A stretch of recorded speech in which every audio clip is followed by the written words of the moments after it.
Yes. Thank you, Chef Dre. Forgot about that.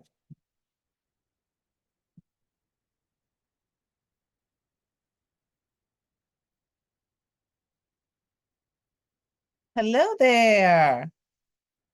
Good evening. Let me brighten my screen up. There we go.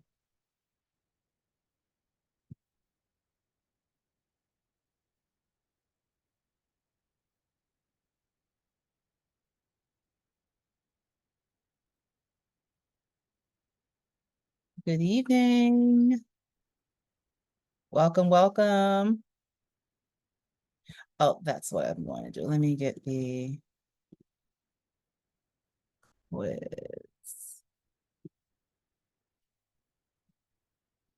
All right. I see you guys are ready in your kitchens. I believe Chef is going to talk a little bit before you guys get started in the kitchen.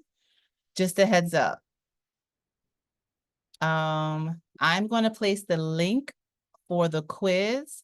If any one of you guys have not taken the quiz yet, it's here in the chat. Real short quiz, I believe 5 to 6 questions.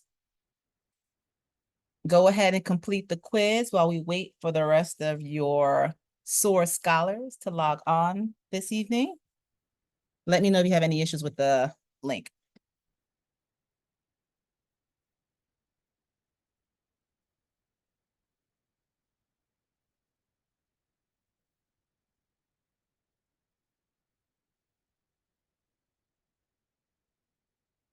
And while you're doing that, let me pull up my attendance form. So, Jake is here. And Jess.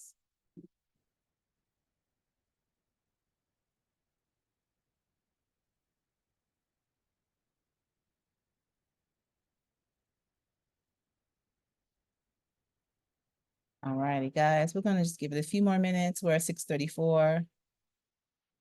All right. Thank you for letting me know, Shania. No worries.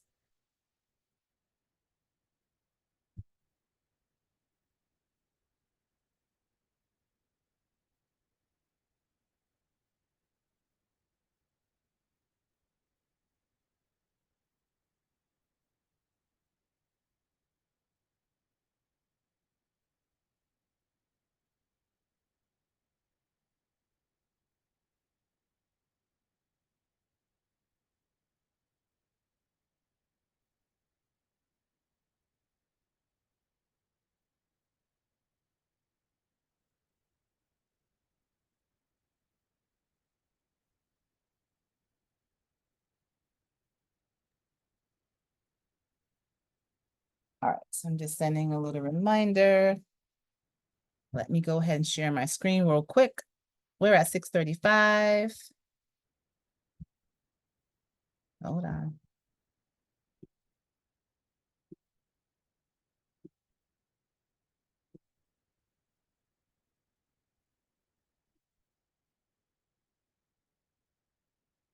All right.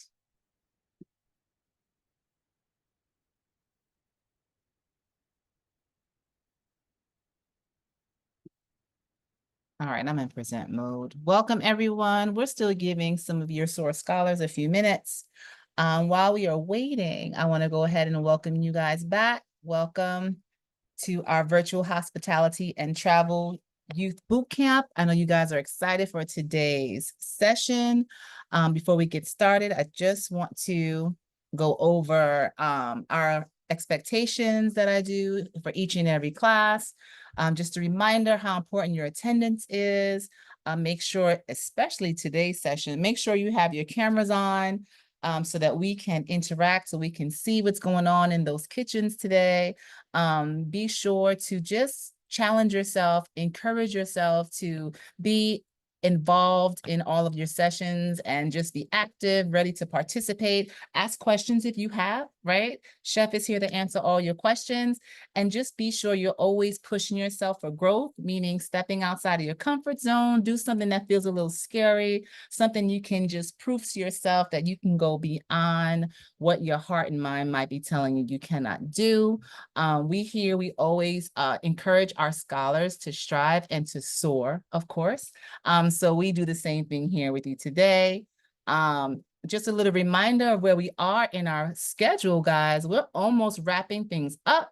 Tonight, 7/9, you guys will be engaged with the one and only Chef Aundre Blasingame, teaching you guys the culinary basics. I hope that you were able to see the email today. There was a link and some in our Google Classroom letting you know some of the ingredients that are required for tonight's class. Next week, it's another hands-on session. You have your baking basics. And then we also want to go over the presentations or your final projects that are due pretty soon. So I hope you guys are, I'll stop sharing just a bit. I hope you guys are thinking about those final projects, what it is that you would like to do and present. And if no one else has any other questions, I am going to turn it over to Chef Dre for this evening's session. Chef Dre? All right, I am off mute. Well, good evening, scholars. Hope everybody is doing fantastic.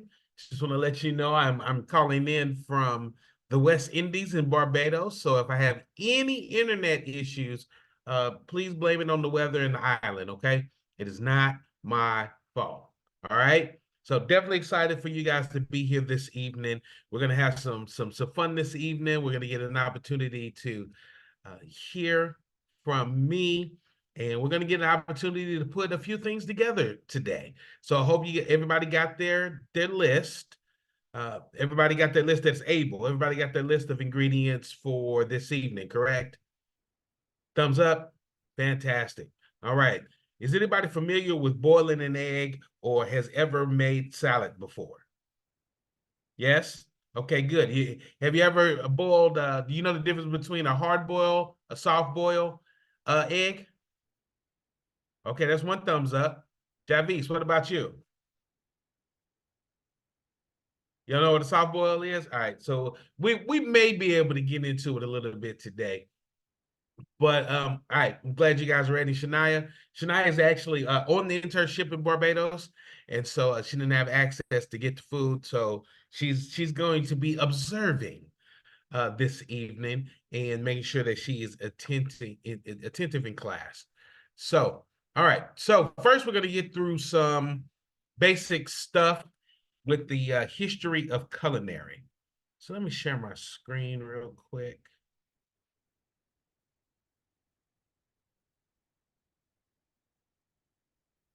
I need to share sound.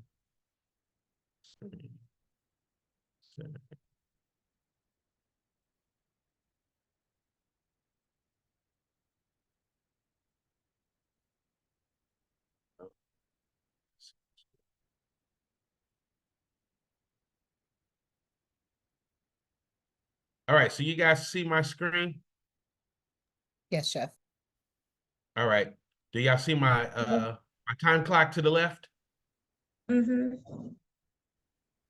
Yep, I see You it. said yes, you do see my time clock? Yes, I see it. Okay, no, I don't need you to see my time clock. Hold on 1 second.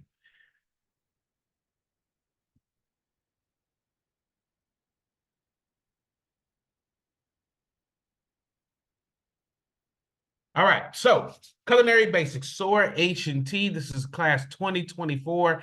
I'm your chef this evening, Chef Aundre Blasingame. Excited to have you here, and we're going to jump right into it. We're going to enjoy this class. I've been going all day, so I'm still amped. I'm still pumped, and we're going to have some fun. All right, so a little bit about me, background on myself. As you can see, that's me in a competition a few years ago when I got an opportunity to be super chef for the state of Texas. That dish over there was palm sugar couscous and grilled shrimp with a bourbon sauce. that I have, right? And so that's one of the things you do in culinary. You get an opportunity to, expand your thought process. You get to create a lot of dishes. I myself compete on a regular basis, and so that was one of the competitions I got a chance to win down in Port Aransas, Texas. But I have over 30 years experience in business and hospitality industry. I'm a chef, coach, speaker, entrepreneur, podcaster. I own a catering company called Heavenly Catering, HC International, where we pretty much cook for just about everybody. I've had the opportunity most recently, I guess the most famous recent person was Robert Kennedy. So if you know anything about the Kennedy family, and you've learned in your history books about President Kennedy that was assassinated. Well, his brother is actually running for president this year. And I had an opportunity earlier this year before he started his campaign. Me and some of my students from my high school got an opportunity to cater to him as he went through building up his campaign to run on the independent ticket, right? So I don't get too deep into political things, but if you know anything about being president right now, yeah, there's some choices that need to be made, right? This is 2024. Also, I'm a certified mindset coach with extreme execution. I don't know if you've ever heard of Eric Thomas, E.T. the hip hop preacher. He's been my mentor for quite some time when it comes to the coaching aspect of the culinary industry, and it's just been a phenomenal, phenomenal time. I'm a former sous chef at Walt Disney World, former executive chef at Dr. Pepper and American Airlines, two-time World Food Champ, two-time Texas Super Chef, and one of my nonprofits that is near dear to my heart, of course, is this one, SOAR Hospitality and Travel.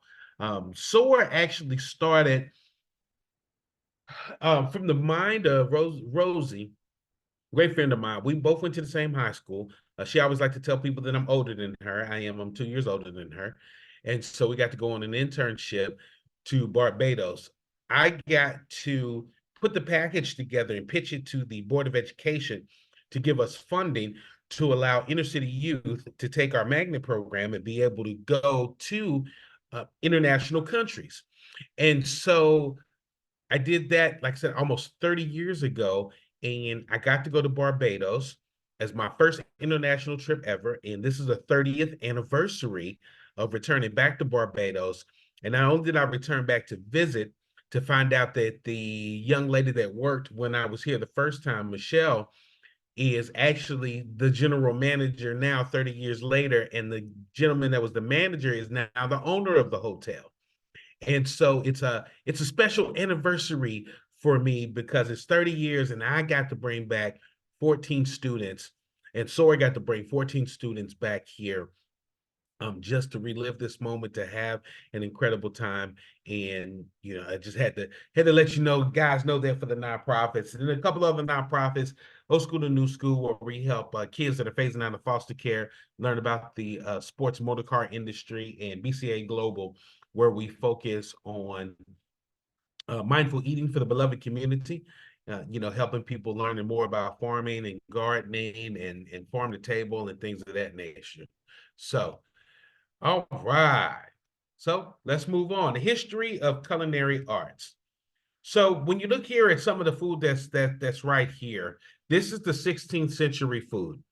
And so in the 16th century, the food was not necessarily eye-catching, wasn't necessarily extremely popular, but it was gaining traction with time, because chefs were really only for the rich, right?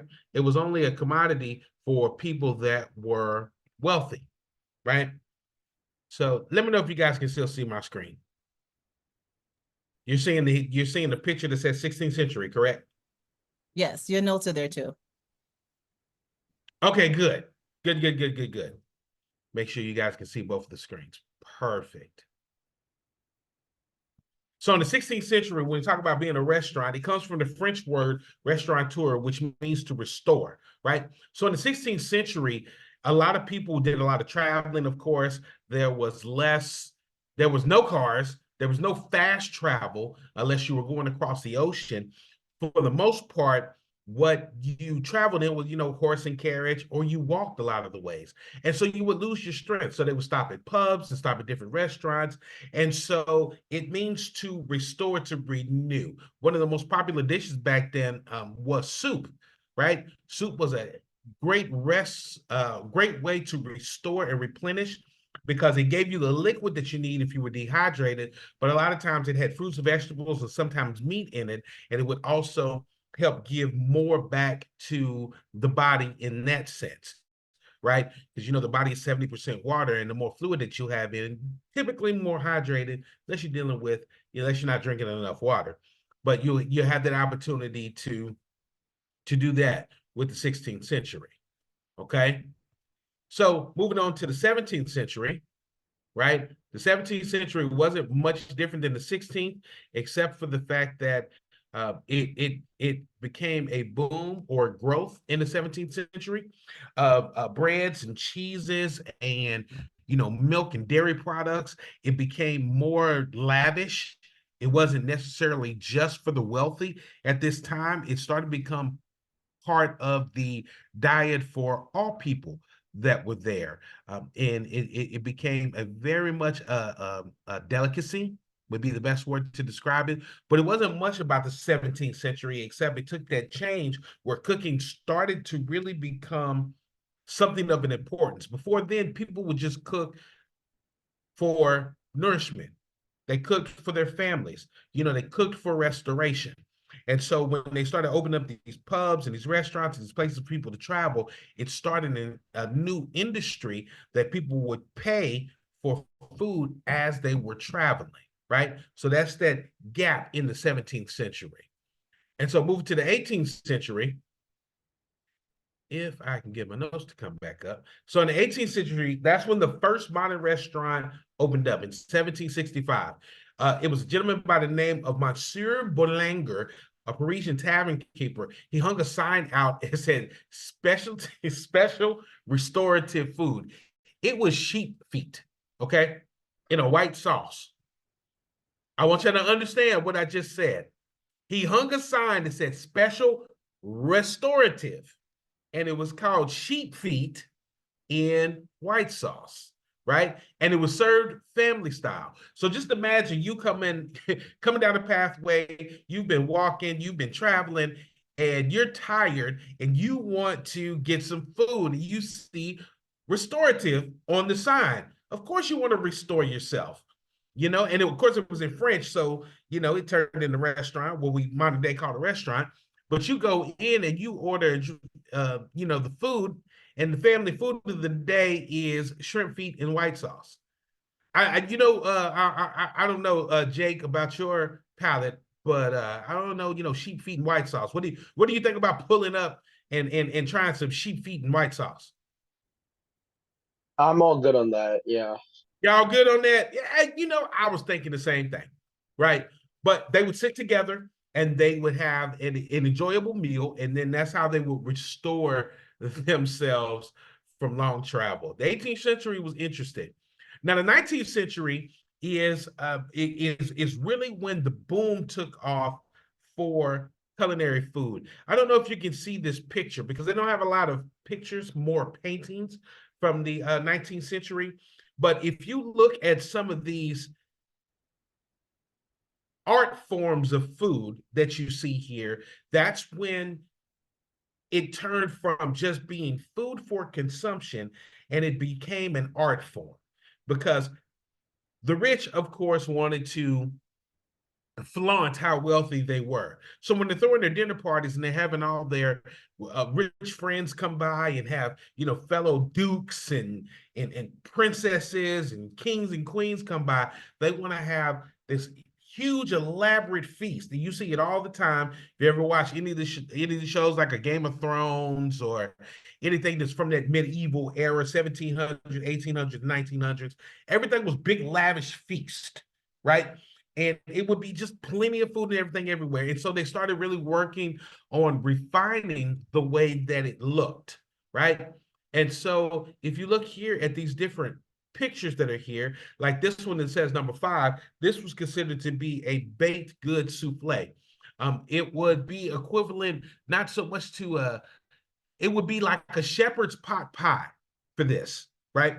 And so if you know anything about shepherd's pie, the different layers of ascended pea, mashed potatoes, and ground beef, imagine it baked in a flaky crust, and then someone draws a star design on top, or actually lays dough on top, design. You put it in the oven and you bake it, right? Once you bake it, you get this beautiful looking plate that's pretty much mashed potatoes, peas, and ground beef. Does that make sense?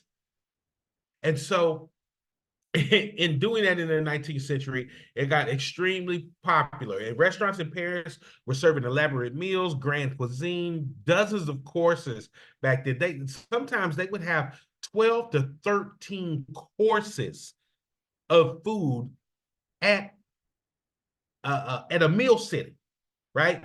That was normal. Not new, that was normal, to just eat 12 meals in one setting. Now we call them supper clubs in some parts of the States, where you do like 10 courses, but all 10 courses are like 1 to 2 ounces. But when you do 10 2-ounce courses, I mean, you're eating 20 ounces of food, which is like a pound and a fourth a pound. It's a lot of food that you end up eating. But just imagine back then in the 19th century, when they were doing this like 12 meals. It was crazy. It was crazy.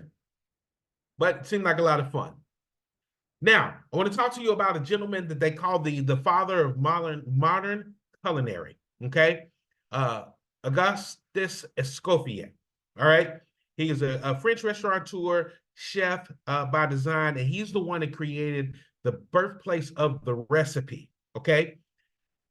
He didn't necessarily create the recipe, but what he created was the outline that is needed to produce the same product consistently, okay? He would take things that he would cook and other people would cook and would write them down and put measurements to it so that other people could recreate it, right? He also a part of the kitchen brigade system, but you'll hear about that here shortly. But this is the reason why we have the modern day recipe. We also have the modern day order of things in a kitchen, the kitchen brigade system that you're going to hear about if you get in any kind of restaurant, from fast food to fine dining. You know, there's always a hierarchy. Augustus Escoffier is attributed with being the one to create this outline. And so I'm going to play a short video here for you guys to see. Let me make sure that my sound is on.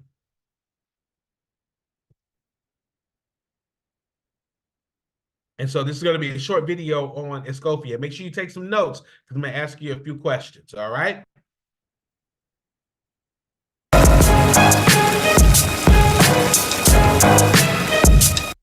Can everybody see that okay?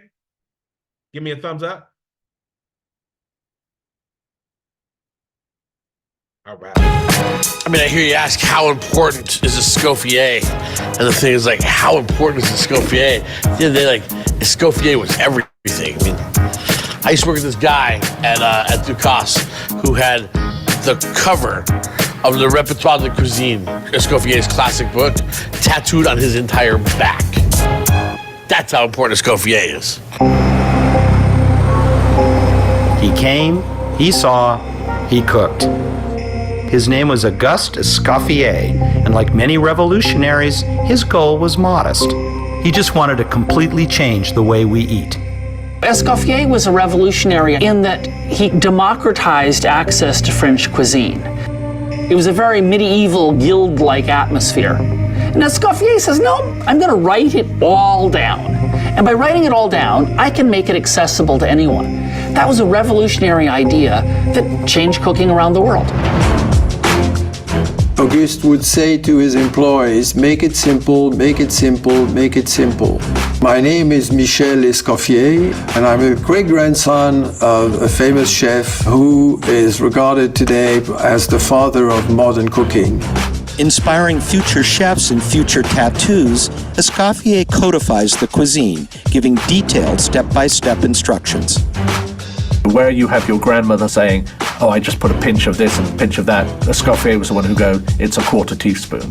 And he wanted to introduce scientific principles into the cuisine. And one of those key principles, if you like, is the idea that these things can be expressed as a set of laws and rules and set down in a book, so that the dish you can make today, you can make exactly the same dish again tomorrow.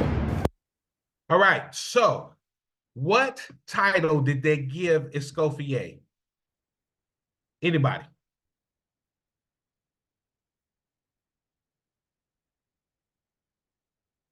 Javis. What title did they give Escoffier? The modern chef. Modern chef, close. Jake, you want to help her out? They're like revolutionary or something like that. You know what? Another good title. Shania, how about you? I did hear it, but I'm gonna hear it again because I probably forgot it. Okay. Father of modern cooking. Oh, Father of modern day cuisine. Okay? okay. Very important that you know that. Very important. Maybe on the test later. If we have a test. All right, I'm going to continue. The Guide Culinaire, which Auguste Escoffier published in 1903, is really, even today, the Bible to every great chef. Escoffier was the first one to just canonize everything and to put down on paper everything that there was in cooking. Before him, there were no recipes. And after him, the entire restaurant business began. All of a sudden, people like me start frying octopus legs because of Escoffier. Now that chefs have a manual on how to cook, Escoffier organizes a way to cook these recipes on a massive scale by implementing the brigade system, an army-like reorganization of the kitchen staff. If I work for Escoffier, I've got one thing that is regularity. I know my place and I know what I'm doing. He will appoint chefs that will be responsible for particular types of food. They will have sous chefs, and the sous chefs will have assistants, and each person reports to the person above them. I think it's all for the better. It's great. Today, the kitchen. Tomorrow, the world.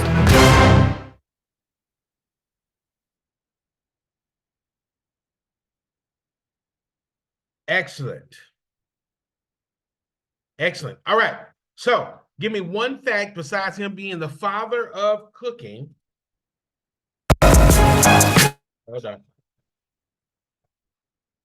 I hear you ask how important is this? Besides him being the father of cooking, give me one other fact about Escoffier.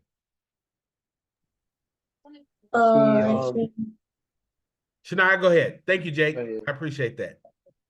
Escoffier, he wrote down recipes, whereas previously people wouldn't write down the recipes, and he put like measurements for like the ingredients to a recipe so that people would know like what amount of a certain ingredient they need to put in a certain recipe, like shepherd's pie, for example. Nice. Good, good, good. Jake, what were you going to say?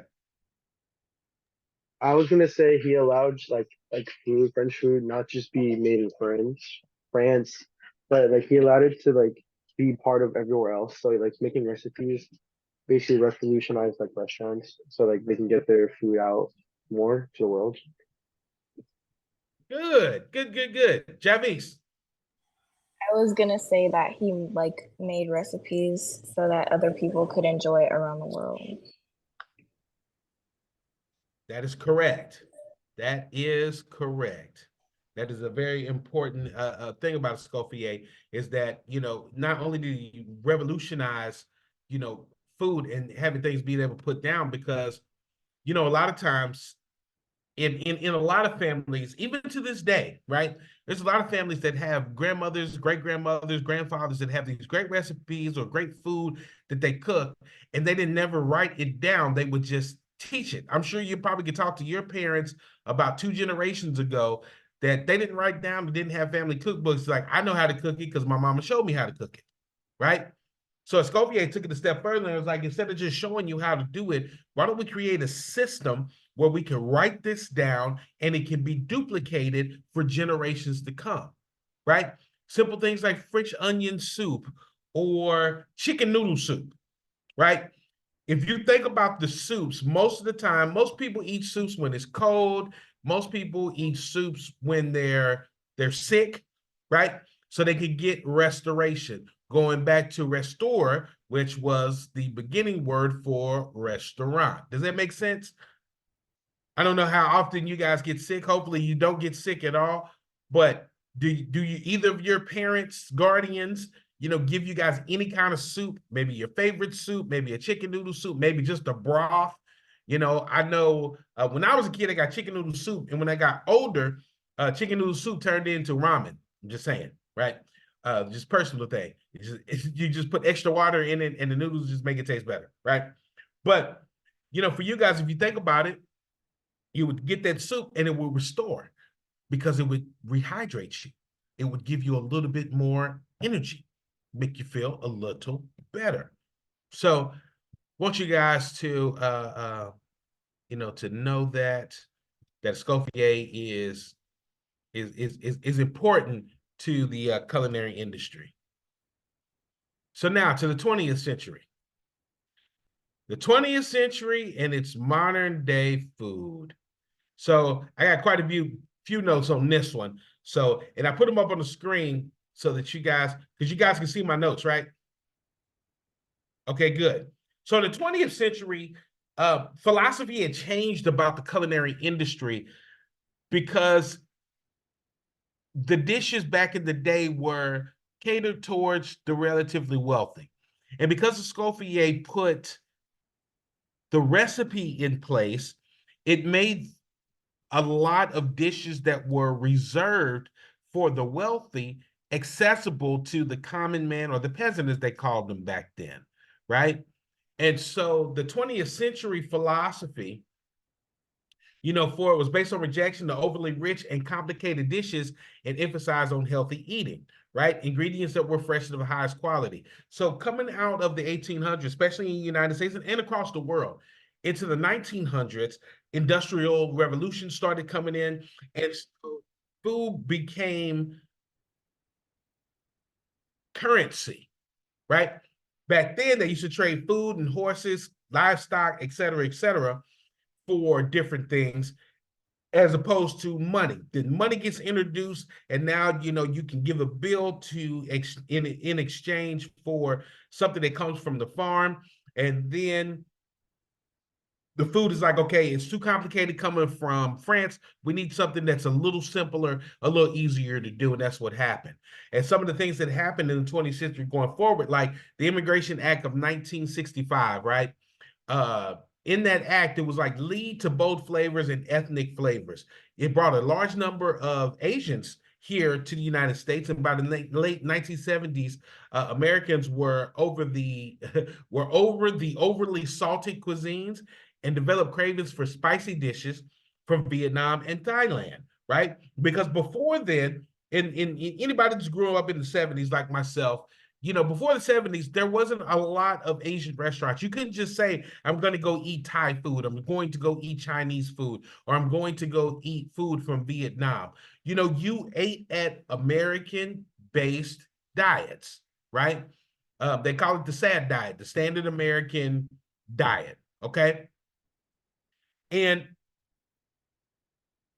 because of the Immigration Act allowing more people from other countries to come into the U.S., we had a great boom in food, and we got an opportunity to taste foods, like I said, from Vietnam, Thailand, Asia, China, Japan, and, because Japanese food is one of my favorite foods to prepare. I love the long preparation to cook in 5 minutes over 500 degrees of heat and some peanut oil. I think it's just incredible, personally. But in addition to that, restaurateurs and chefs began Americanizing French Nouvelle cuisines. Alice Waters opened up a restaurant called Chez Panisse in 1971 with the goal of serving fresh food and rejecting that current trend that was happening, because also during that time when Vietnam and Thailand and Asian ethnic foods were coming over to the U.S., the US started getting into food that was fast, quick, and easy. Microwave food, Hungry Jack. Well, I can't even remember some of the other TV dinners. They call them TV time dinners, where you pop them in the microwave, and in a minute you'd have everything done. And so Alice Walters was like, I don't want to do the processed food. I want to keep with the fresh farm to table restaurant and make sure that the people of America is still eating healthy and eating strong. And so Water New Cuisine became known as New American Cuisine, and her culinary philosophy spread across the U.S. Farmers and chefs began working together to make fresh, local grown foods available. And then there was a period of bold experimentation, which is great for a chef. We love to experiment and combining ingredients and different preparation methods across cuisines, and they called it fusion cuisine, which is something I got an opportunity to do when I went down to Costa Rica recently. So Costa Rica is in Central America, and they have a very Latin background in their cuisine. And so some of the dignitaries at Conti asked me to come down through the Rotary International Club, said, come down, we want new cuisine of Triabo. We want to do some fusion cuisine. We want to keep our heritage, but we also want to grow a new cuisine to bring more travelers in. So I got an opportunity last year for 6 weeks. I spent in Triabo, Costa Rica, developing an entire new fusion cuisine with 16 other ladies. So we came up with 16 dishes that have never been done before, never been seen before, in combination with different cultures, because they're kind of a melting pot there in Costa Rica. And so we came out with some incredible dishes. My personal favorite dish is the one that I created. I call it the gallo tico, and that basically means it's Costa Rican gumbo. And Jake, Javis, have either one of y'all ever had gumbo? From New Orleans gumbo? No? Okay. So if you know New Orleans gumbo, right? And I'm talking about deep South New Orleans gumbo, down there, not the Creole gumbo, but the Cajun gumbo, right? Because there are two different things. One is really spicy, one is not.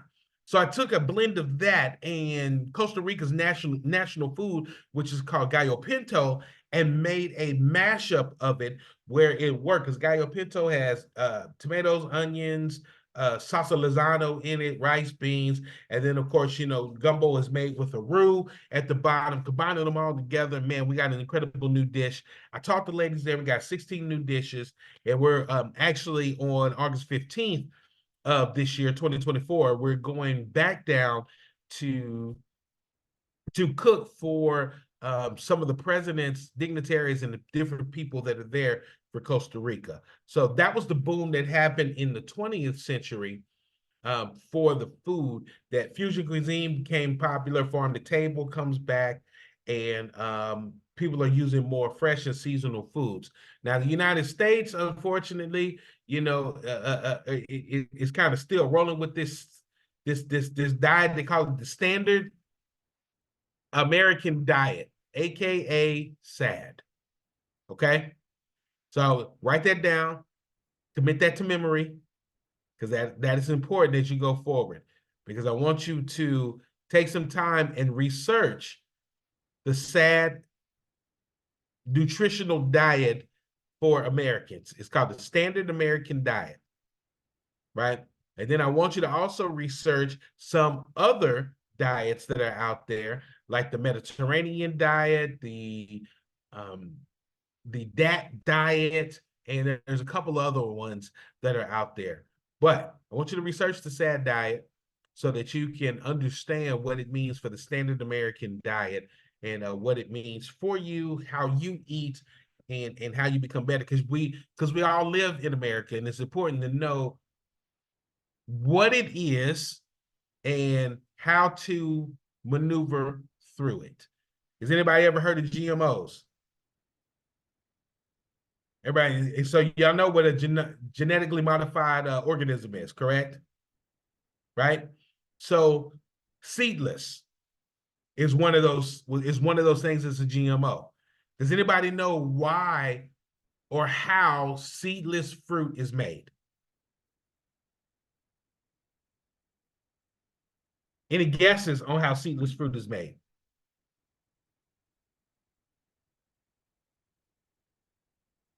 No guesses either? Oh my God, I'm shooting blanks today. Shooting blanks. All right. So a GMO basically a genetically modified means that it's modified from its original form. And the way that they make seedless fruit is that they take the original seed and they basically stop it from having the ability to reproduce. Okay? Because with a regular seed, from whatever, whether you get an apple, whether you get a grape, whether you get a watermelon. Oh, I want to taste something, Mom.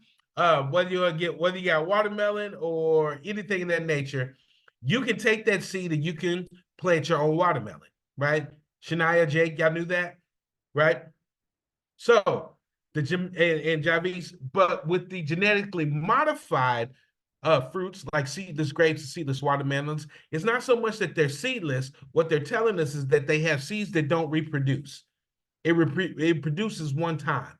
And why do you think that they create seeds and only produce one time? Anybody? Take a guess. Convenience. Convenience, that is one. Shania, what do you think? So that maybe like the fruits won't be able to reproduce. Well, yes. There's a reason why they don't want to reproduce. Javis, what do you think? So like the fruit that grows from it won't have seeds. Well, what they're trying to do is, or not trying, what they are doing is controlling the fruit and vegetable market. Because think about it, Javis, if you go to the store right now and say you buy a watermelon that's seedless, and the next 2 months the store is out of watermelon, you can't plant your own watermelon because you don't have the seeds. You have to go buy the seeds and find them. So if I give you a watermelon that doesn't reproduce, I get to control the food. So you've got to keep coming back to me to get the food because you can't reproduce it yourself. Right? So it's critically important to understand that in food because, I try to stay away from GMOs as much as possible because it's genetically modified. And I just want you to think about that and soak in on that. I love the farm to table. I still love everything that comes very natural. I go to the farmer's market, get my fruit and things like that. Sometimes I go to Kroger, but I stay away from, the grapes and watermelons and things that when it says seedless, I don't even want to eat it. But research the standard American diet. And before we take a break, we're going to have a little bit of comedy, right? Has anybody on here ever been to a 4 or 5-star restaurant, like an upscale restaurant, where they had, the server came out and took all your order, and somebody separate maybe brought your food out. You maybe had to talk to a hostess when you came in. You had to dress a little nicer, not necessarily like overly nice, right? All right. So this is going to be kind of a play. This little video is a play on on Gordon Ramsay critiquing somebody's food on a cooking show. And instead of calling it Gordon Ramsay, it's called Gideon's Kitchen. Okay. So give me a thumbs up if you can hear it. I want to make sure the sound is playing.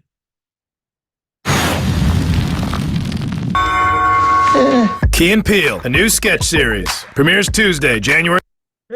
So that's just a little culinary humor, especially when you're dealing with chefs in the kitchen.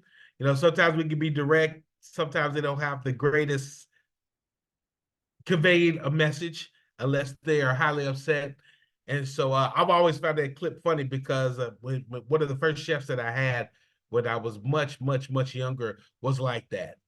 He would talk as if he's going to tell you something bad, and it would turn out to be good. And he literally spoke like that.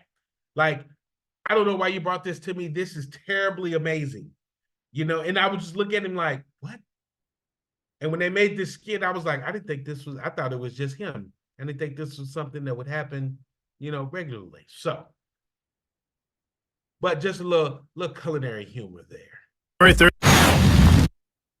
All right, so I'm gonna take a quick break, 10 minutes.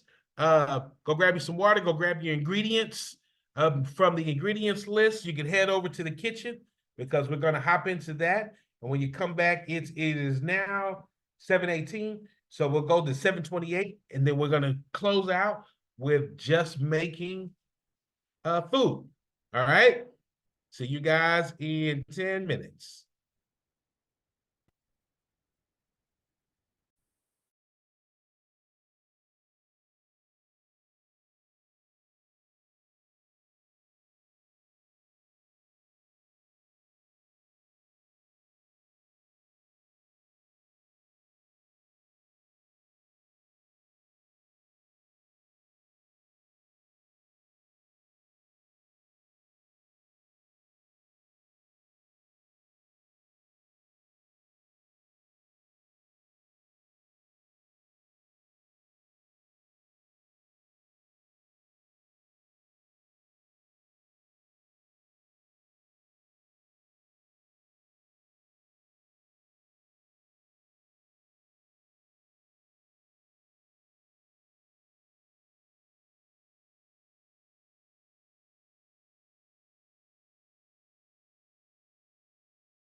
Welcome back, Javis. Javis. I promise this time I'm going to see somebody say your name, Javis. Coming to the stage, Javis. Shania, welcome back.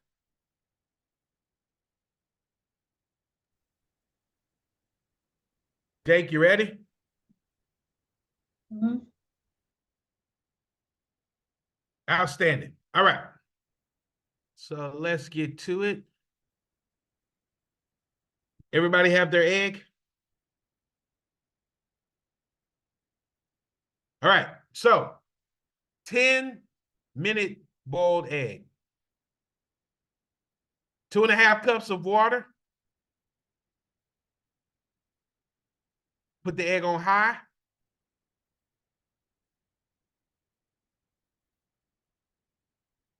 Hey, Mom. Thank you for allowing Jake to use your kitchen.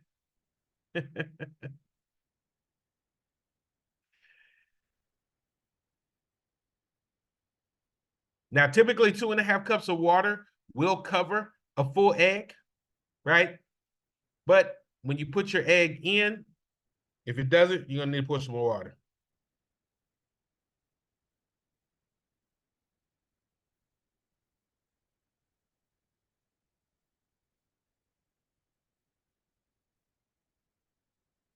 All right, turn the water on high. Its highest setting. One or two eggs. We're just gonna do. I mean, you can do 2. It's the same Okay. process, Okay. but we only have to do 1.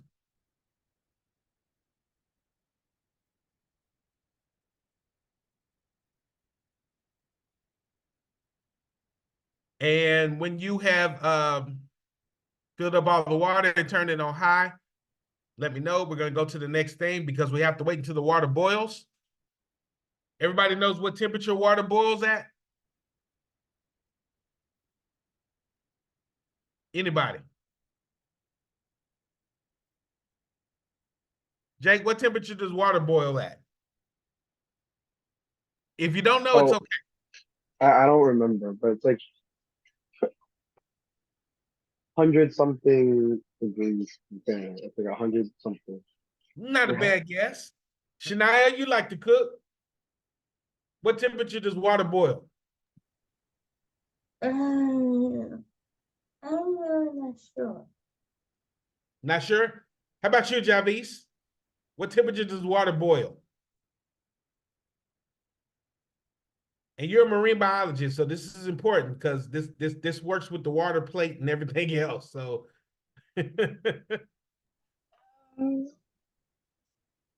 Like 250. 250, not a bad guess. Water boils at 212 degrees.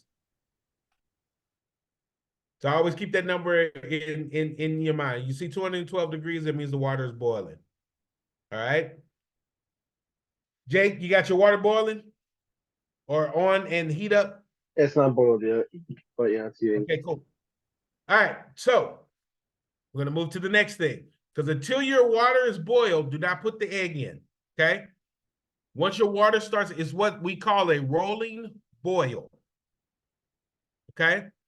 When you start seeing the water rolling, then you're gonna put your egg in the water. Now you can put your egg on a large spoon and sit it down in there if you're afraid of hot water. Me, I've been a chef a long time. I just put the eggs in there because I'm almost immune to most heat. Not all heat, but most of it. Excellent. All right, so just give me a thumbs up, or if I'm talking, just stop me and say, hey, chef, my water is boiling. I'm putting my egg in because as soon as you put the egg in, you got to start a 10-minute timer. Give me a thumbs up if you understand. Fantastic. All right. Share screen. All right, so while we're waiting on it to boil, we're going to go to the next module, knife cuts. Did everybody get a carrot or a potato? Yes? Fantastic. All right, so knife cuts, these are as basic as it's going to be with knife cuts, okay? So in the world of being a chef, most of the time, the biggest difference between, a 5-star plate and a regular plate, you know, kind of like the difference between a Perry Steakhouse and maybe going to Applebee's, right? A lot of time it comes down to the technical skills. So some of the ones that you see on the screen now, you know, we got a chiffonade, we got a tournée, we got a julienne, we got a paysanne, we got a brunoise, rondelles, zesties. You know, that's technically not a cut, but that's what we call it, right? So knife cuts, I believe I have a short video for the knife cuts, so I make it a little bit easier. But knife cuts are critically important to making your dish. I know most people try not to emphasize it too much. A rough chop is just what it is. It's a rough chop. You just cut it however you want to.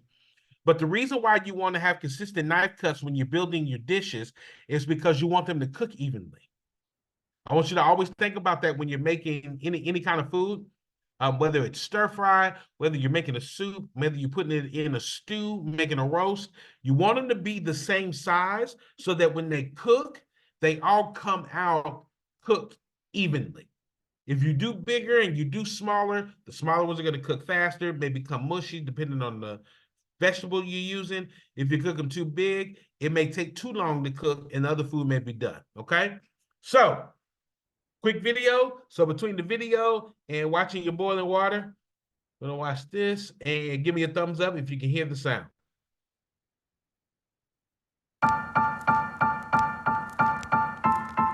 Thank you. So we're gonna start with the classic knife cut. All right, everybody see that? These are the eight classic knife cuts. Badnay, julienne, small dice, brunoise is how you pronounce that. Brunoise, fine brunoise, large dice, medium dice, fine julienne. Okay? I think the first one is going to be the badnay. Oh yeah, the chocolate. All right. You have a carrot or you got a potato. This works with both. If you have the carrot, use the carrot. Okay? If you don't have a carrot, use the potato.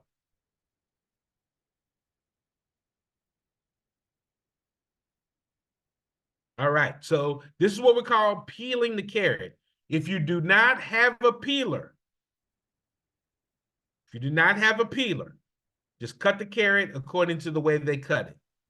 Because you have a peeler? I already peeled mine.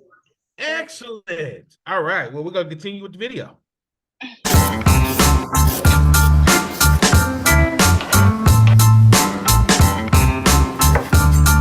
All right. Break out your knife, your carrot, cut off your end. You may have already cut it off, but if not, cut it. Don't discard it, though. And Jay, when you cut off the end, make sure the carrot is on the cutting board. You do not want to hold it up. That's a great way to cut off your finger. I've done these classes quite a bit. I have yet to have a kid cut off their finger. I want you to be the first, Jake, okay? All right.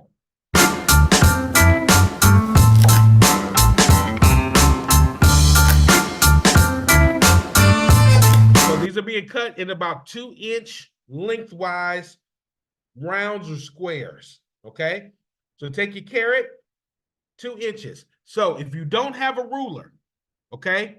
Everybody look at your first finger, your pointing finger, right? Look at it. You look at it.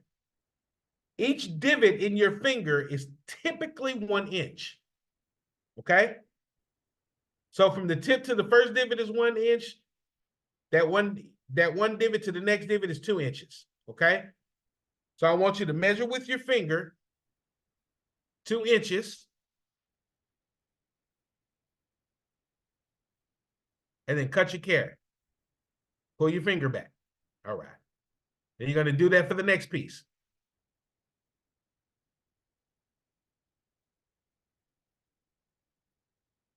All right, we got boiling water yet?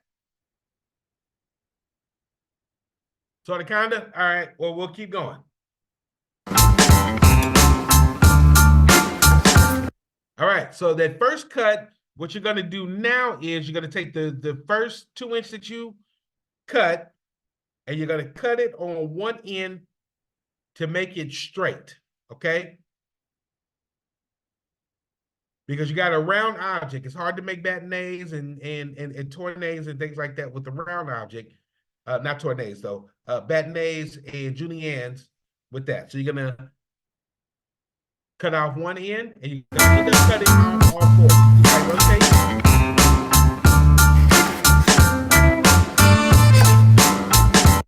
All right. Once you've rotated, it only takes 4 rotations. Once you've done that, give me a thumbs up.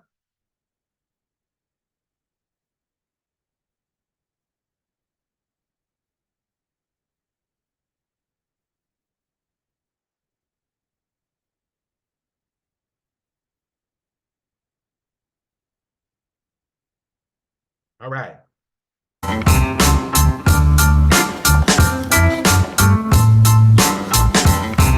right, so you're gonna cut that you've now turned into a rectangle.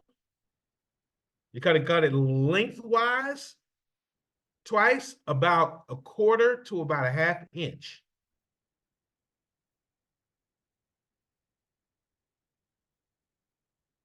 My water's boiling. All right, put your egg in. And then set a 10-minute timer.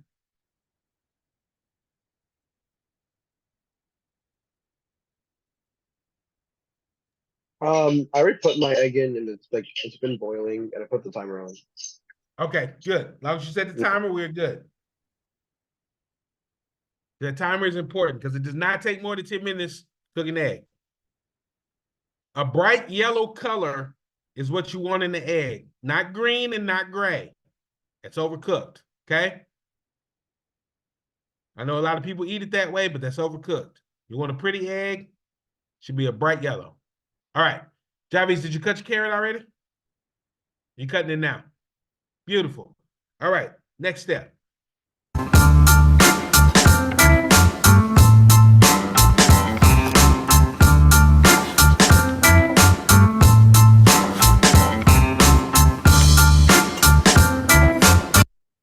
All right, so you're going to cut those into 1/4-inch pieces.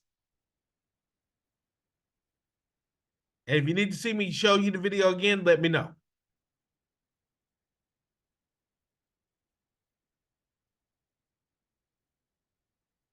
And once you do that, show me your 1/4-inch pieces before you cut them again.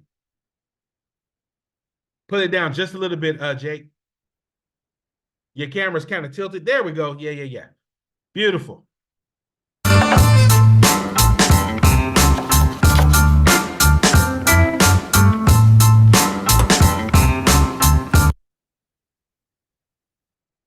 Now you're going to put those together. And I'm going to knead those into 1/4 of a quarter pieces. Basically a brunoise or small dice. You can do either one.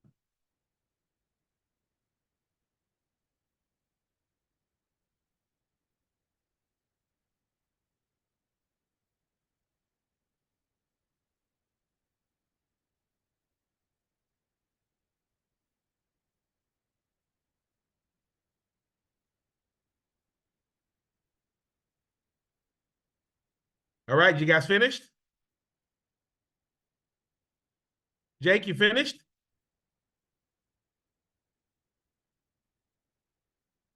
All right, next. Now you're going to your next.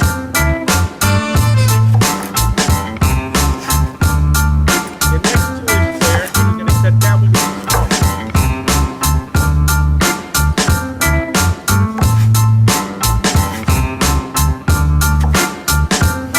All right.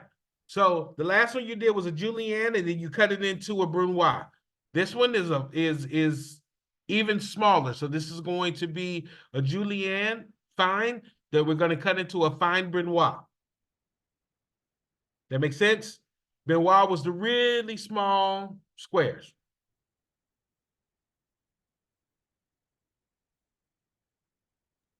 Can you go back a little bit? I sure can.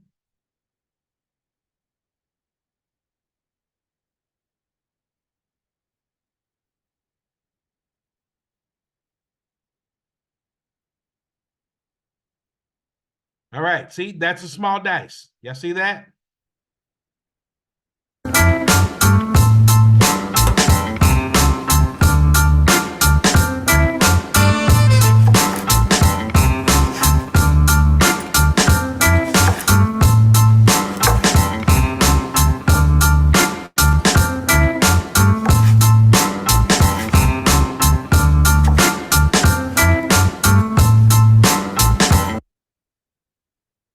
All right, does that make sense?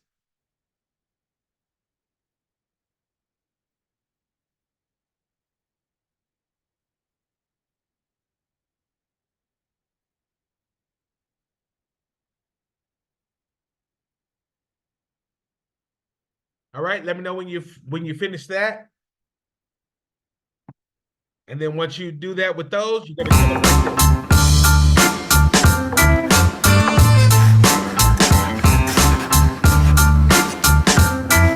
So you should have a small dice square, and then you should have an even smaller dice square. The brunoise.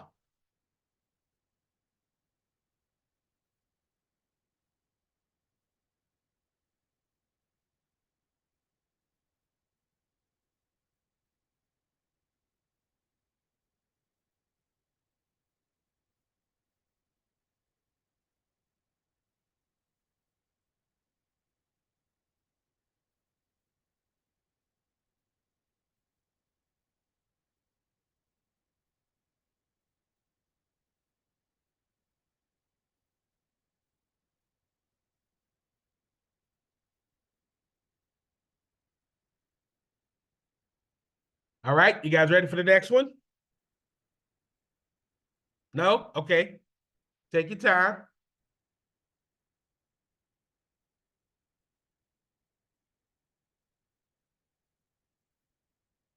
Jake, you're calling in backup?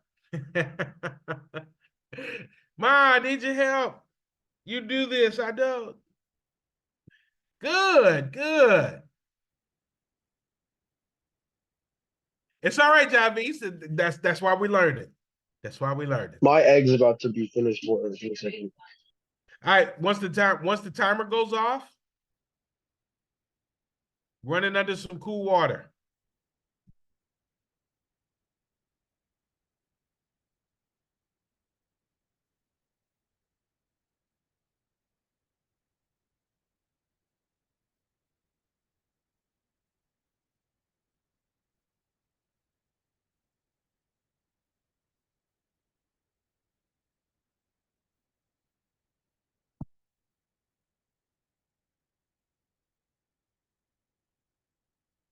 All right.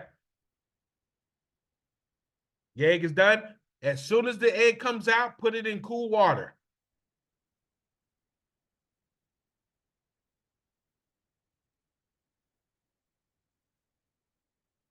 All right, Javis, did you get the cuts together? Let me see. Let me see what you got. It's okay. It's okay. This is a no judgment zone.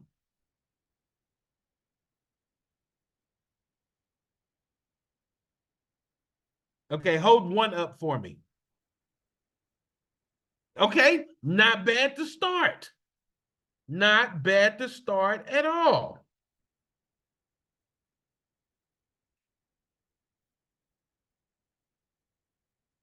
All right, Jake, you put your egg in cool water? Good. You only I need it put there it for in about a a little minute. tub so I can wait. Yeah. Excellent. And so the best way to peel that egg is that once it cools down a little bit, you give it a little crack, you roll it on the counter, and then it should all fall apart. Crack it just a little bit. Yep, roll it completely on the counter. And you should be able to just peel it without a problem.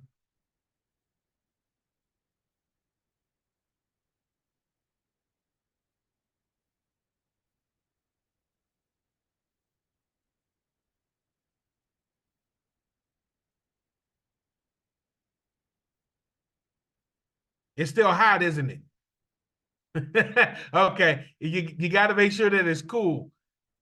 Yeah, it's got to be cooled down. All right. So, just for the sake of time, you guys did a good beginning for the knife cuts, okay? Now we're gonna move on to making the cucumber tomato salad.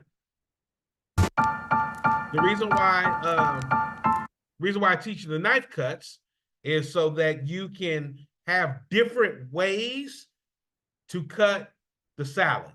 Does that make sense? There's no one particular way. Me, I like to do rough chop. I like bigger chunks and pieces, pieces that fit on your fork, right? But you can make them smaller and do it just like the Benoit. You can definitely do it like the Julienne, different variations to do it. But this right here is a video that I put together of me creating the cucumber tomato dish and giving a little background on why it was important to me. And so as you go through the video, I want you guys to follow step by step. I'll pause it, and you're going to do the same thing with that. So you have your cucumbers out, you have your onions out, and your tomatoes.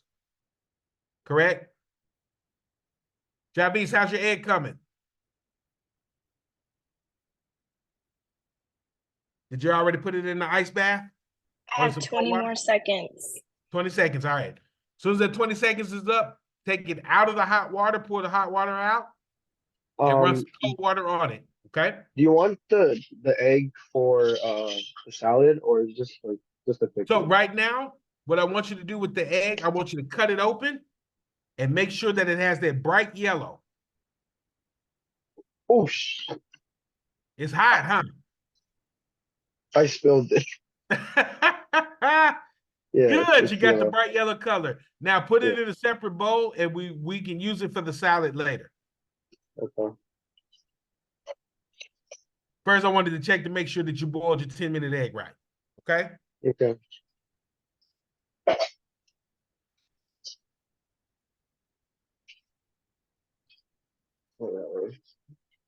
You can have the egg later, not now. Later. All right, Javis, your egg is under cold water. Excellent. All right, so focus your attention to the video. We're going to make this tomato cucumber salad. We got about 10 minutes left of class or so. So don't give me that look, Javis, like I'm not going to be able to do this in 10 minutes. You can do this in 10 minutes, okay? All right, you guys ready? All right. What's up, good people? This is Chef Dre Blast coming at you again with the recipe for today. Now, today's dish has a great background in personal in my life because it was something that I had an opportunity to experience growing up. My father, on Mondays, that was the only day he had off. On Mondays, he and I would go out together and always go out to eat and have some time and go to these different restaurants. And he liked those cafeteria type restaurants like a Blue Boar or Luby's, what else, Irma's, different things like that. And so they had this particular salad that I really enjoyed as a kid. So this particular salad it's a popular one, definitely, a great Southern dish, and it's very simple to make, very easy to make, very easy to duplicate. It's my personal favorite. As a kid, I wasn't a big salad fan, right? And so, but this was one salad that I really enjoyed on a regular basis. It was crisp. It was refreshing. It had nutrients in it. It was fun. And it had, two of my favorite fruit and vegetable in it. Had tomato and onion. You typically can't go wrong with me with tomato and onion. You know what I mean? So today we're going to make Chef Aundre's cucumber and tomato salad. It's very simple to make.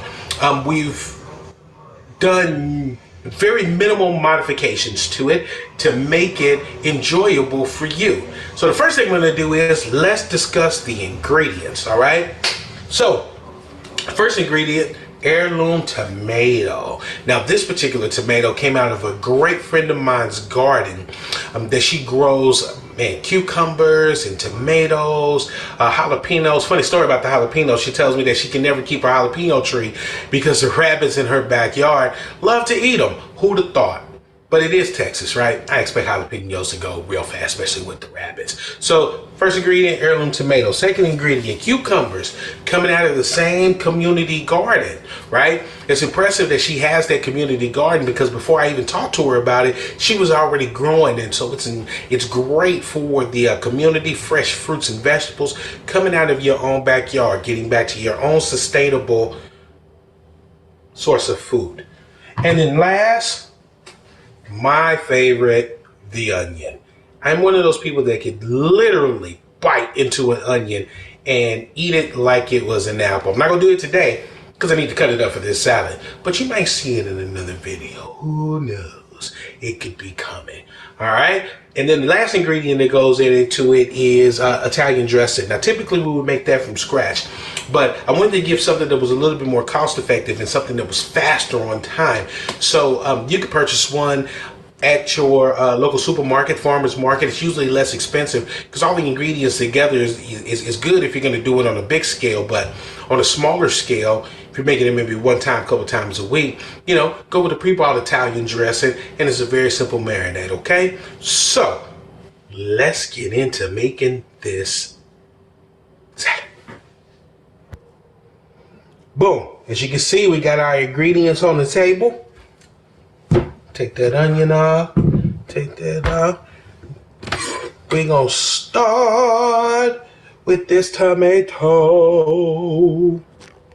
Boom. Tomatoes done. All right. So what you're going to do with the tomato is you'll cut it in half, then you'll cut it in four, and then you'll cut that four in half, and then you'll cut the four in half. We're going to do large dice. Okay.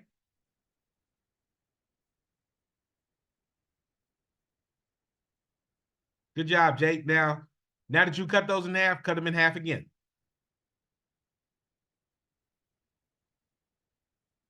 And please make sure when you, with your fingers, I don't know if y'all can see my fingers because of the reflection that is in there, but you want to keep your thumb and your fingers apart from each other.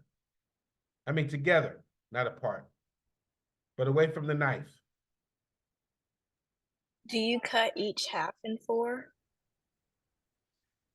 No, you Or cut. just You cut. You cut. you go like this, half and in then the you cut half. it in half again? Yes, and then you cut those in half. Does that make sense? And then you cut those in half. Technically, you could cut them in fours, but you want to get it to a smaller size where you can eat it with your fork. Does that make sense? Yes. And this is what you call a rough chop.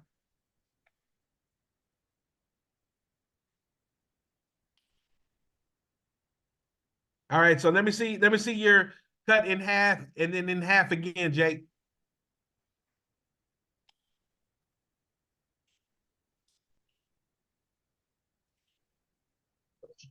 Give me 1 second. I'm not done yet, but I'll just Okay, like cool. cut it.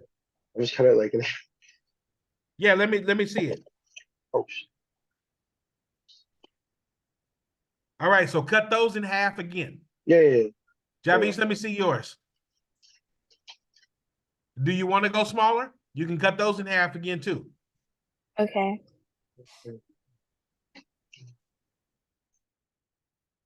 All right.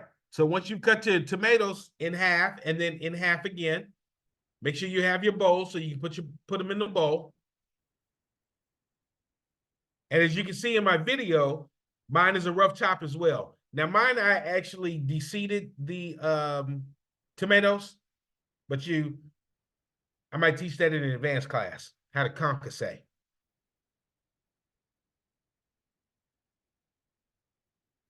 All right. While y'all cutting that up, we're going to go to the next one, which is going to be the cucumber. Next, we're rocking with this cucumber. Oh, yeah. Boom. All right. So with the cucumber, you're going to slice it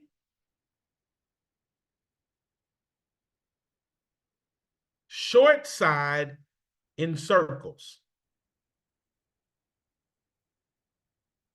Actually, I'm gonna make it even easier. Split the cucumber right down the middle.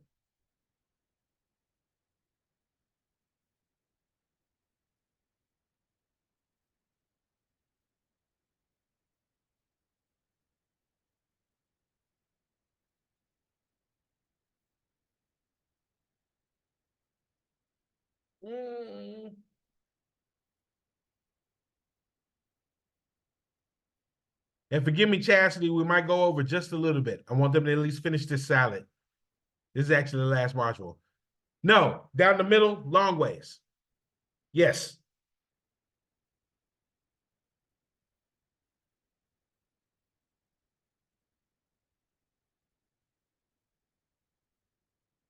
Down the middle, long ways. Yes. All right, then you're gonna take, once you cut it down the middle, put the flat side down on the cutting board, and then cut it into half circles or half moons.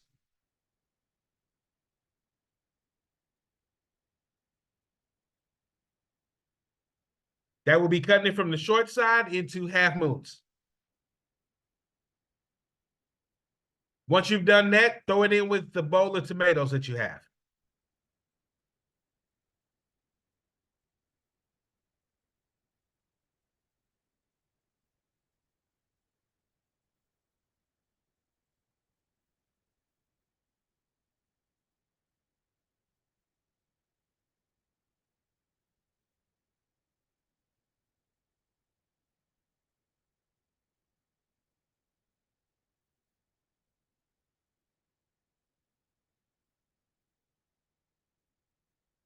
All right, so I'm going to hit play. Go to the next. Cucumbers done. Last, we're gonna cut up the good old onion.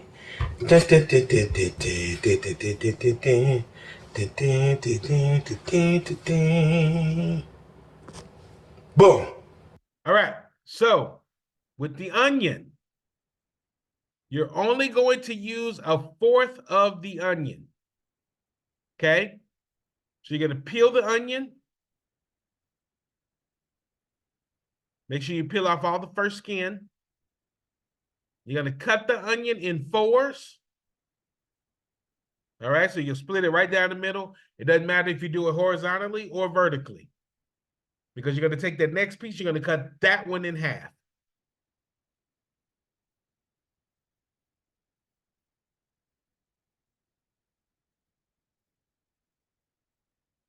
All right, let me see your onion, Javis. All right, so you're going to split that in half. You're going to put one half completely to the side.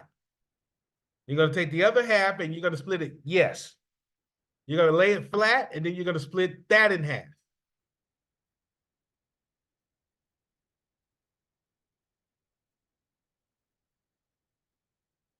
Yep, split that in half. Good job.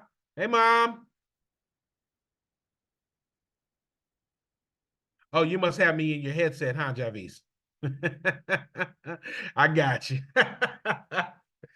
Very nice. All right, and then Jake, what you're going to do is you're going to cut off each end of the half, because you only need 1/4 of the onion. Okay, yeah. Cut off each end of the half, and then you're just going to slice it like you sliced the cucumber.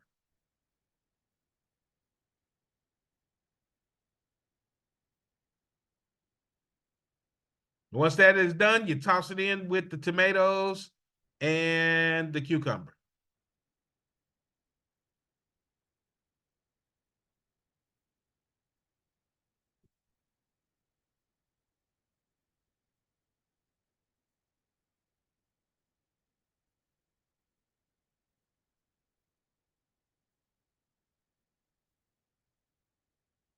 Yes, please watch your finger, Jake. Which way do I cut it now? I Let me cut it see. in half. Okay, put one half away, and then the other half you lay flat on the cutting board, and then you're going to cut it vertical, not horizontal. that make sense? You would In cut pieces or in half? just in half. That's it. Okay. All right, let me see. All right, cool. Then you're gonna put the other half away that you just cut. You're gonna take that one half that's left, or the fourth now, it's now a fourth, cut off each end, and then you're gonna slice it like you sliced the cucumber. Cut off each end of the flat part. Yeah, let me see again so I can. All right, so actually both of those ends are already sliced off, so you don't have to do that. All you got to do is lay it flat on either side, doesn't matter which side you lay it flat, and you're gonna cut it like you cut the cucumber.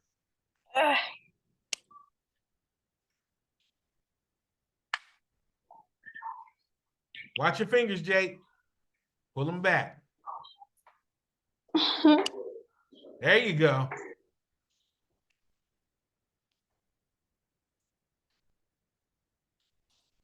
I can't. Oh, it's causing you to cry?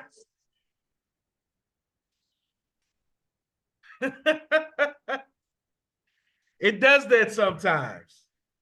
Not all the time. Okay. All right. Since it's making you cry, only cut half of that half.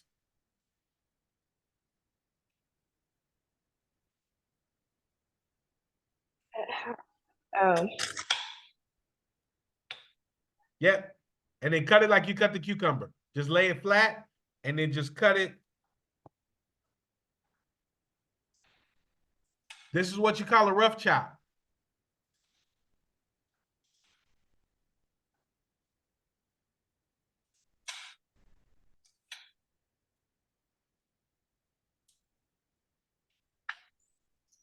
And then put that in there with your tomato and cucumber.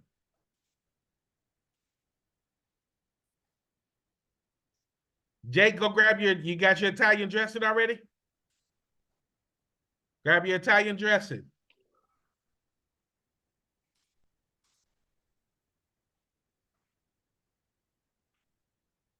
All right, once you cut up your onions, Javis, go grab your Italian dressing.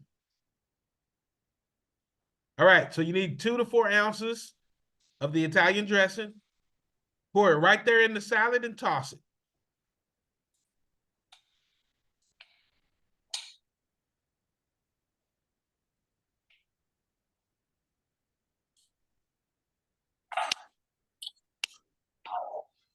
Onions done.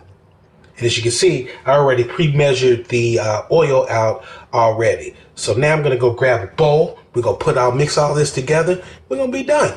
Hold tight. All right, now we've got our bowl. Let's mix up these ingredients. We're going to put this onion in there first. Drop this cucumber on top. Put these tomatoes. You like tomatoes? I like tomatoes. Tomatoes. Then we're going to take some of this Italian dressing. Pour it right there on top. You can do this with your hands, or you can mix it together if you want to do it with, a spoon or something else. I put on my gloves so that we can go ahead and put it together. Uh-oh. That's small. And you don't have to use gloves to mix it up. And you don't have to mix it with your hands. You can use a spoon if you like. But you put all 3 of those together, put the Italian dressing in it, and put a pinch of pepper in it, or maybe like a teaspoon of pepper in it, and the salad is done. Ready for consumption. Get you a fork and taste it. And Javis, what are you cutting in the air? That's how you cut your finger off. What are you cutting in the air?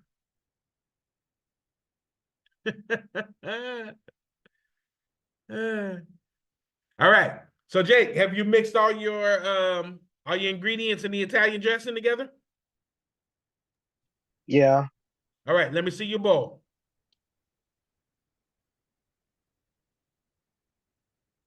Excellent. Now cut your egg in half and put an egg on each side of the bowl. Oh, I just like rough chop the egg too. Okay, Like well on the that bowl. works too. Now don't spread the egg over everywhere. Take the rough chopped Yeah. egg and put it right in the center. Okay. Yeah, you can put it in a spoon if you need to, but it's part of plating, a plating That's good. design. Okay.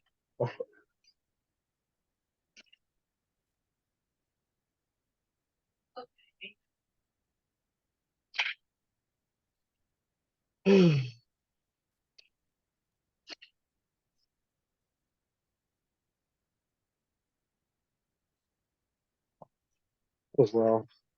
No salt. You have salt in the Italian dressing. That's why you do pepper to taste. Yeah, no salt. Because then you're over salted. You have salt in the Italian, unless you got a fat-free, salt-free Italian dressing. But if it's not, you don't need any salt. You just need the pepper.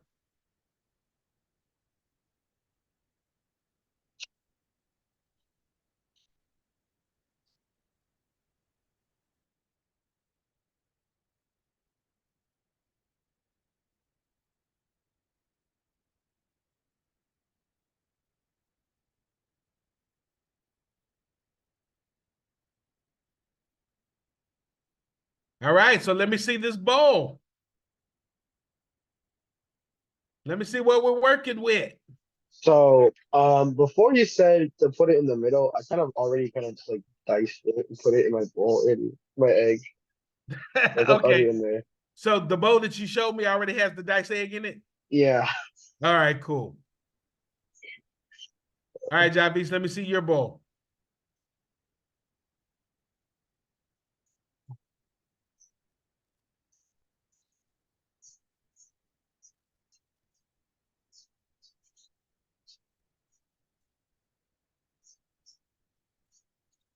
Let me see where we're working. With the 2 eggs. So the egg that you ended up making was a soft boil. Well, it's a soft hard boil. So it needed to go a little bit longer. So your heat might not have been high enough, or it may not have been a full 10 minutes. Put it in early. Bunch of things it could have been. But a little bit less makes it a soft boil. A little bit more makes it a hard boil. All right. You had a mix that was in there. There's not really a term called medium boil, but that's what you did. All right. So, with that being said, What's up, good people? everybody already has the recipe for the tomato cucumber salad because you had it in the Google Drive. And only thing I need you to do now is go get a fork, taste it, and let me know what you think.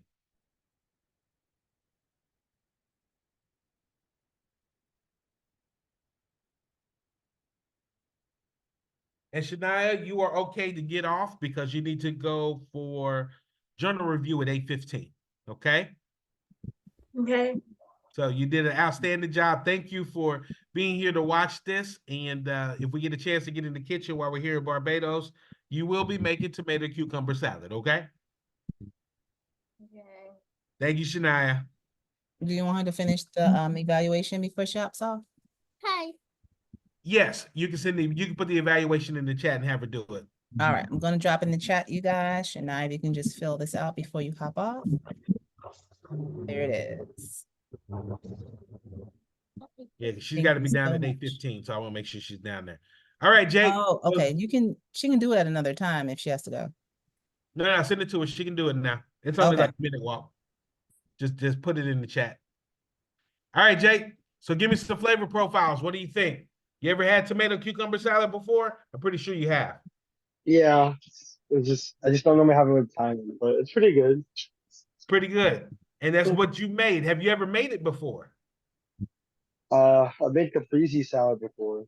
Ah, caprese with fresh mozzarella and heirloom tomatoes. Yes. Yeah, like me some caprese salad. Good. Javis, what do you think? It's made by your hands. What do you think? It's not bad. It's not bad. Do you not like tomatoes or cucumbers or something? I used to not like tomatoes, but I don't mind it right now. Okay, good. Now here's the last part, and then we're done. Go get your parent to come taste it and let them tell you what they think. Mommy, come taste my salad.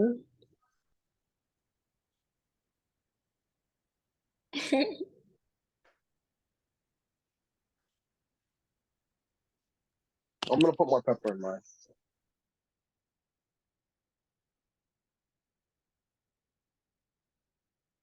And unmute Javi so I can hear what mom says. You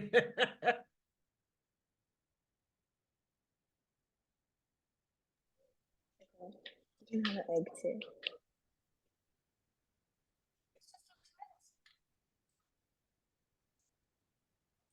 I don't know. I tried. Just get a little one. There.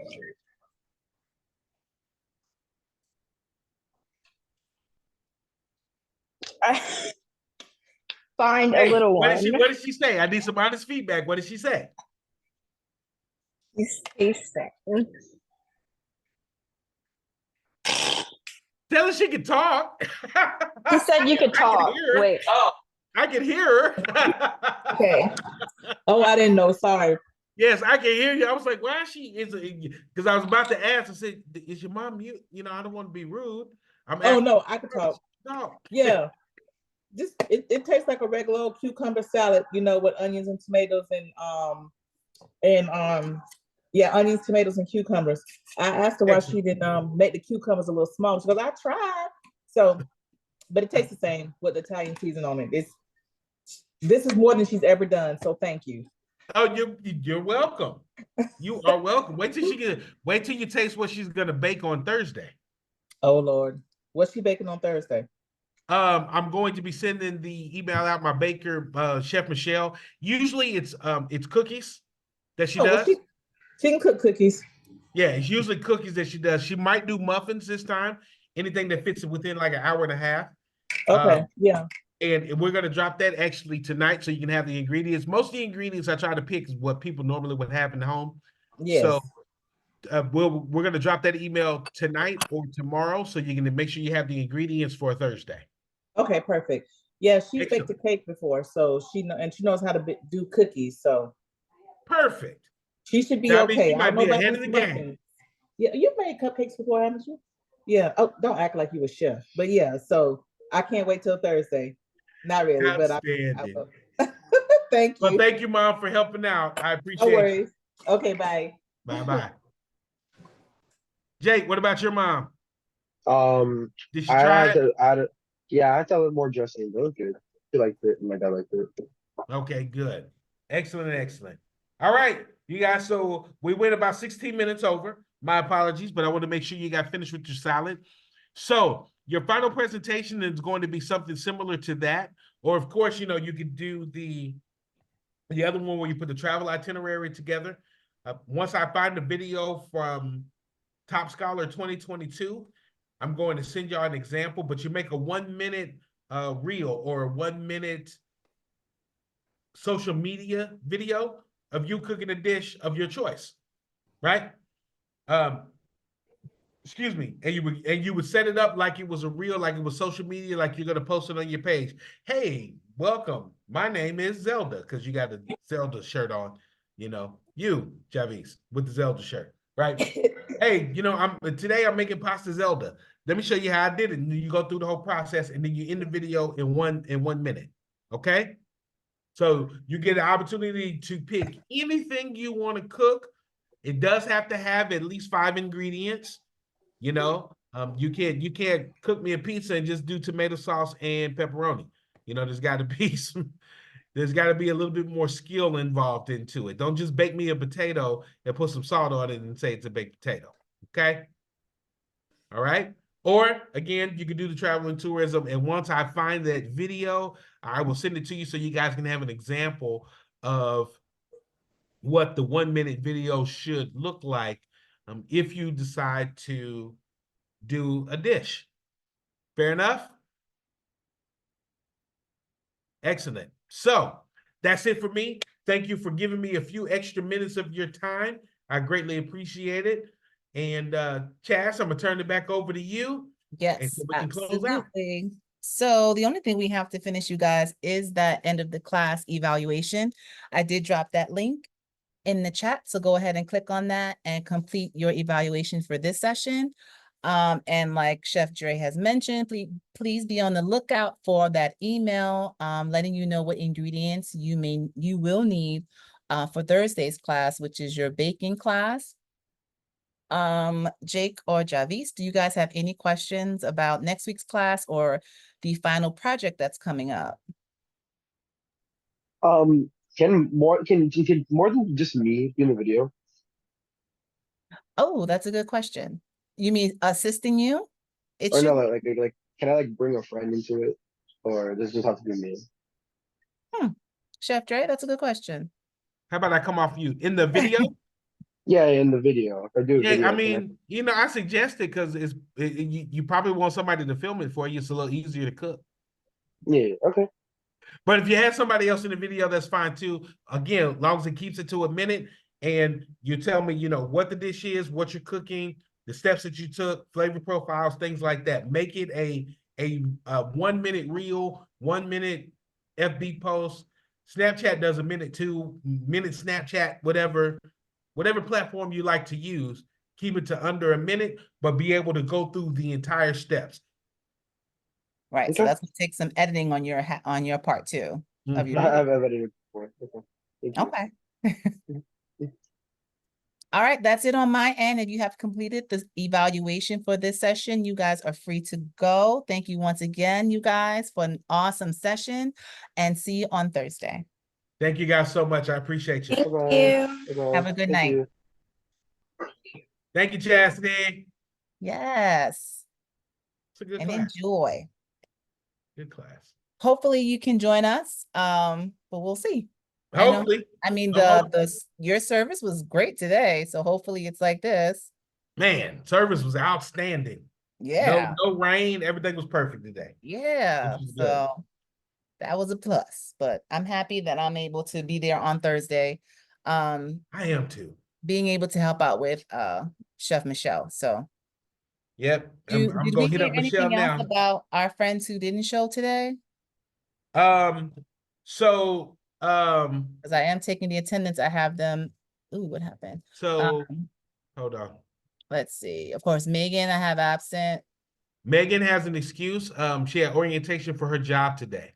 So Okay. hers is excused. Still write it down, but hers is excused because she told me in last class, just like Jake told me the class before, he was out last week. Okay. Because of camp.